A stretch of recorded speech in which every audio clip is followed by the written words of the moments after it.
Hello everyone, welcome back to my channel cooking with Armina. আজ আমি নিয়ে এসেছি একটা খুব ক্রিস্পি, খুব মজার রেসিপি, লাউ পাতার পকোড়া।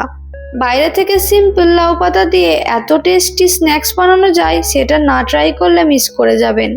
চলুন তাহলে দেরি না করে শুরু করা যাক আজকের রেসিপিটি। প্রথমেই নিয়ে নিচ্ছি 1 কাপ মসুর ডাল। এটাকে ভালো করে পরিষ্কার করে ধুয়ে একদম 1 ঘন্টার মতো ভিজিয়ে রেখেছিলাম। এবার এটাকে একদম মিহি পেস্ট করে নেব, মানে স্মুথ করে ব্লেন্ড করতে হবে, যাতে পকোড়াটা ভিতরে সফট হয়ে যায়। এবার লাউ পাতাগুলো নিয়ে নেব।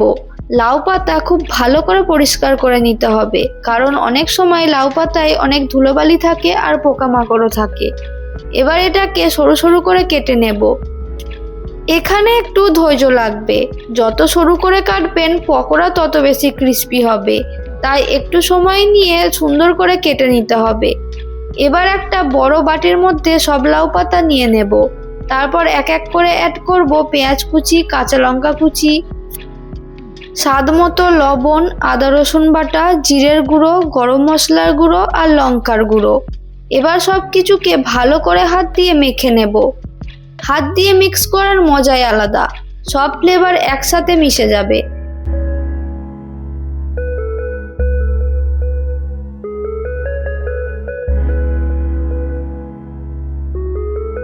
এবার দিয়ে দেব আমাদের তৈরি করে রাখা মসুর ডালের পেস্ট, তারপর দেব চালের গুঁড়ো আর দেব 1 কাপ বেসন।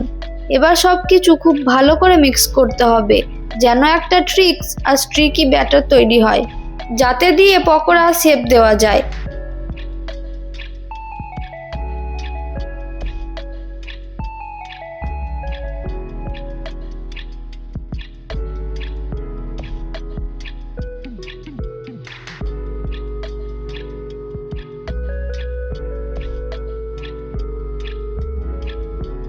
এবার আসল ম্যাজিক, কড়াইতে পরিমাণ মতো রিফাইন্ড অয়েল গরম করতে দেব। তেলটা যখন ভালো মতো গরম হয়ে যাবে, তখন হাত দিয়ে বা চামচ দিয়ে ছোট ছোট করে পকোড়া ছেড়ে দেব। এবার ভাজার প্রসেসটা খুব ইম্পর্টেন্ট। ফ্লেমটাকে মিডিয়ামে রেখে ধীরে ধীরে ভেজে নিতে হবে। প্রথমে একদিকে হালকা সেট হতে দিন, তারপরে উল্টে দিন। একদম তাড়াতাড়ি না ঘোরালেই ভালো, না হলে ভেঙে যেতে পারে। পকোড়াগুলো যখন ধীরে ধীরে গোল্ডেন ব্রাউন কালার ধরে নেবে, তখন বুঝতে পারবেন যে পারফেক্টলি ক্রিস্পি হয়ে গেছে। সমস্ত পকোড়া ভাজা একদম রেডি। এবার এগুলোকে তুলে একটা পাত্রের মধ্যে রেখে দেব। আর দেখুন কি সুন্দর ক্রিস্পি হয়েছে।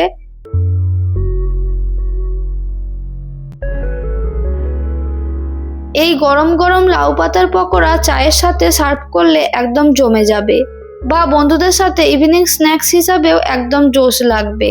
তাহলে বন্ধুরা, রেসিপিটা ভালো লাগলে ভিডিওটা একটা লাইক করে দিন, আর চ্যানেলটা সাবস্ক্রাইব করতে ভুলবেন না কিন্তু।